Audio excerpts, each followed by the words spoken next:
ជំរាបសួរពុកម៉ែបងប្អូនបាទខ្ញុំប្រកាសលក់ផ្ទះមកកន្លែងបងប្អូនបាទនៅខាងចិត្តផ្សារព្រៃទាបាទនៅចំណុចទីតាំងផ្ទះនេះតែម្ដងបងប្អូនណាបាទផ្ទះយើង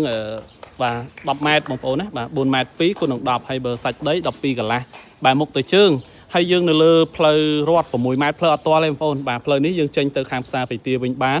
បាទហើយយើងផ្លូវខាងនេះបាទក៏យើងចេញទៅផ្សារព្រៃទាវិញបានហើយផ្លូវអត់ទាល់ទេណាបាទផ្លូវរត់6ម៉ែត្រហើយមានគេរស់នៅជុំវិញស្រាប់តែម្ដងបាទនៅតំបន់នេះណាព្រោះអីយើងសម្បូររោងចក្រសម្បូរអីបងប្អូនបាទផ្ទះនេះហាងឆេងវាតម្លៃបានជិត60000បាទហើយមកប្រកាសលក់ត្រឹមតែ50000ទេបាទដោយសារអីដោយសារម្ចាស់គាត់ត្រូវការ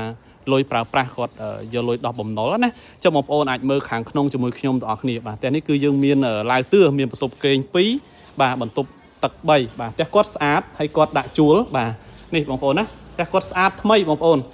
ចាប់អារម្មណ៍អាចតាក់ទងមកបានបាទផ្ទះនៅខាងភូមិតាពាំងជ្រៃបាទ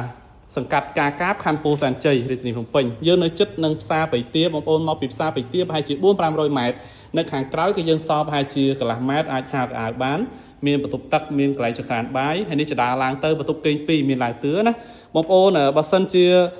ត្រូវការតម្រូវការរស់នៅដាក់បាទគឺល្អបាទព្រោះផ្ទះយើងនេះលក់តម្លៃធូរបាទជំវិញហ្នឹងគេលក់សិតតែ5-60000ជាងបងប្អូន60000ជាងអីវាតម្លៃបានណាអញ្ចឹងតម្លៃនេះគឺធូរបងប្អូនតាក់ទងមកឲ្យលឿនសិក្សាធនាគារបានបងប្អូនមានត្រឹមតែ30%នៃតម្លៃផ្ទះនេះពុកម៉ែបងប្អូនអាចសិក្សាធនាគារបានហើយបាទបងធូរបងប្អូនបាទអញ្ចឹងតាក់ទងមកឲ្យលឿនណាបាទតន់ផ្ទះលក់ប្រញាប់បាទត្រូវការលុយបាទអរគុណបងប្អូនណាបាទសូមគោរពលាបាទជូនពរមានសុខភាពល្អទាំងអស់គ្នាបាទ